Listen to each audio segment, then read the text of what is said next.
ಸದ್ಯ ರಾಜ್ಯದಲ್ಲಿ ಬಿಜೆಪಿಯ ಪರಿಸ್ಥಿತಿ ಹೇಗಾಗ್ಬಿಟ್ಟಿದೆ ಅಂತಂದ್ರೆ 6ಕ್ಕೆ ಏರ್ತಾ ಇಲ್ಲ 3ಕ್ಕೆ ಇಳಿತಾ ಇಲ್ಲ ಅನ್ನೋ ತರ ಆಗಿದೆ. ಹಾಗಾಗಿ ತಳಮಟ್ಟದಿಂದ ಪಕ್ಷ ಸಂಘಟನೆಗೆ ಈಗ ಬಿಜೆಪಿ ಮುಂದಾಗಿದೆ.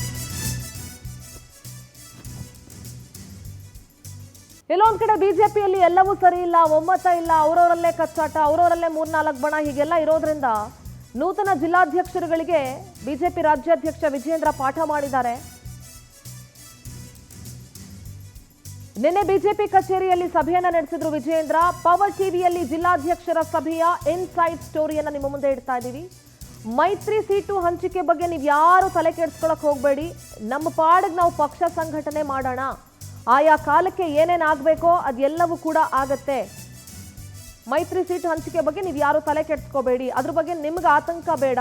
ಬೂತ್ ಮಟ್ಟ, ತಾಲೂಕ್ ಮಟ್ಟ, ಜಿಲ್ಲಾ ಸಮಿತಿ ನೇಮಕ ಮಾಡಿ, ಯಾರಿಗೆ ಒಳ್ಳೆ ಹೆಸರಿದೆಯೋ ಅವರನ್ನ ನೇಮಕ ಮಾಡಿ, ಶಾಸಕರು ಸಂಸದರು ಒತ್ತಡ ಹಾಕಿದ್ರೆ ನನಗೆ ತಿಳಿಸಿ, ನನ್ನ ಗಮನಕ್ಕೆ ತಗೊಂಡು ಬನ್ನಿ, ಮುಂದಿನ 15 ದಿನಗಳಲ್ಲಿ ಈ ಜವಾಬ್ದಾರಿ ಪೂರ್ಣಗೊಳಿಸಿ ಅಂತ ನೂತನ ಜಿಲ್ಲಾಧ್ಯಕ್ಷರುಗಳಿಗೆ ಟಾಸ್ಕ್ ಅನ್ನ ನೀಡಿದ್ದಾರೆ ರಾಜ್ಯಾಧ್ಯಕ್ಷ ವಿಜಯೇಂದ್ರ. ನಮ್ಮ political correspondent Anand news desk ಇಂದ ನೇರ ಸಂಪರ್ಕದಲ್ಲಿ ಜಾಯ್ನ್ ಆಗ್ತಾ ಇದ್ದಾರೆ. Good morning Anand.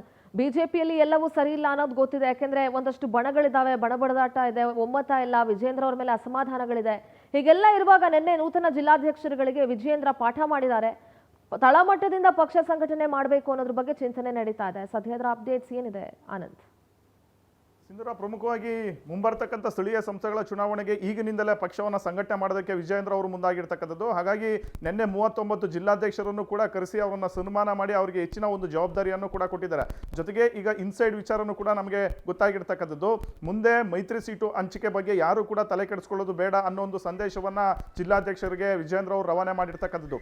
ಇದೇ ಅಲ್ಲದೆ ಬೂತ್ ಮಟ್ಟದಲ್ಲಿ ಯಾರು ಉತ್ತಮವಾಗಿ ಕೆಲಸ ಮಾಡ್ತಾರೋ ಅವರನ್ನು ನೇಮಕ ಮಾಡಿ, ಬೂತ್ ಅಧ್ಯಕ್ಷರನ್ನಾಗಿ ನೇಮಕ ಮಾಡಿ ಅನ್ನೊಂದು ಸಂದೇಶ ಕೂಡ ಜಿಲ್ಲಾಧ್ಯಕ್ಷರಿಗೆ ಕೊಟ್ಟಿರ್ತಕ್ಕಂಥದ್ದು. ಯಾಕೆಂದ್ರೆ ಮೊನ್ನೆ ಅಷ್ಟೇ ಕುಮಾರಸ್ವಾಮಿ ಅವರು ಕಾರ್ಯಕರ್ತರ ಸಭೆಯನ್ನ ಮಾಡಿ ಮೈತ್ರಿ ಸೀಟು ಎಷ್ಟು ಬೇಕೋ ಅಷ್ಟು ತೆಗೆದುಕೊಂಡು ಬರ್ತಕ್ಕಂಥ ಜವಾಬ್ದಾರಿ ನನ್ನದು, ನೀವು ಪಕ್ಷ ಸಂಘಟನೆ ಕಡೆ ಹೆಚ್ಚು ಒಂದು ಗಮನವನ್ನ ಕೊಡಿ ಅಂತ JDS ಕಾರ್ಯಕರ್ತರಿಗೆ ಒಂದು ಸೂಚನೆಯನ್ನ ಕೊಟ್ಟಿದ್ರು. ಹಾಗಾಗಿ ಎಲ್ಲಿ ಈ ಬಾರಿ JDSಗೆ ಕಡಿಮೆ ಸೀಟುಗಳು ಬಂದುಬಿಡುತ್ತೋ ಅಥವಾ ಕಡಿಮೆ ಟಿಕೆಟ್ ಸಿಗುತ್ತೋ ಅನ್ನೋ ಒಂದು ಆತಂಕ ಈಗ ಬಿಜೆಪಿ ನಾಯಕರಿಗೆ ಶುರುವಾಗಿರ್ತಕ್ಕಂಥದ್ದು. ಹಾಗಾಗಿ ಪಕ್ಷವನ್ನ ಇನ್ನಷ್ಟು ಪ್ರತಿ ತಾಲೂಕಿನಲ್ಲಿ ಸಂಘಟನೆ ಮಾಡೋದಕ್ಕೆ ಈಗ ವಿಜಯೇಂದ್ರ ಅವರು ಕರೆಯನ್ನ ಕೊಟ್ಟಿರ್ತಕ್ಕಂಥದ್ದು.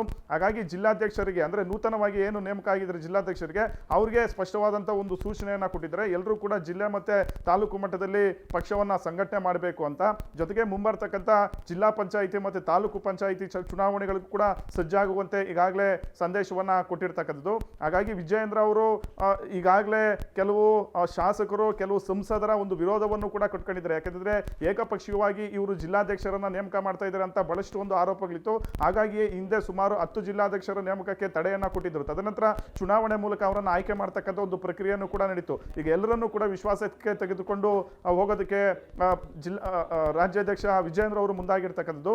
ಜೊತೆಗೆ ಕೆಲವು ಜಿಲ್ಲೆಗಳಲ್ಲಿ, ತಾಲೂಕುಗಳಲ್ಲಿ ಸಂಸದರು ಮತ್ತೆ ಶಾಸಕರು ಜಿಲ್ಲಾಧ್ಯಕ್ಷರಿಗೆ ಸಪೋರ್ಟ್ ಮಾಡ್ತಾ ಇಲ್ಲ ಅನ್ನೋ ಆರೋಪಗಳು ಕೂಡ ಇದೆ. ಹಾಗಾಗಿ ಅಂಥದ್ದೇನಾದ್ರೂ ಸಮಸ್ಯೆಗಳಿದೆ ಕೂಡಲೇ ನನ್ನ ಗಮನಕ್ಕೆ ತನ್ನಿ ಅಂತ ಜಿಲ್ಲಾಧ್ಯಕ್ಷರಿಗೆ ವಿಜಯೇಂದ್ರ ಅವರು ಸೂಚನೆಯನ್ನ ಕೊಟ್ಟಿರ್ತಕ್ಕಂಥದ್ದು. ಹಾಗಾಗಿ ಮುಂದೆ ಪಕ್ಷವನ್ನ ಸಂಘಟನೆ ಮಾಡಿ ಮೈತ್ರಿಯನ್ನ ಯಾವ ರೀತಿ ಬಳಸ್ಕೊಂಡು ಹೋಗಬೇಕು, ಯಾವ ರೀತಿ ಸಮನ್ವಯತೆಯಿಂದ ಹೋಗಬೇಕು ಅನ್ನೋದ್ರ ಬಗ್ಗೆನೂ ಕೂಡ ಪಾಠ ಮಾಡಿದ್ದಾರೆ.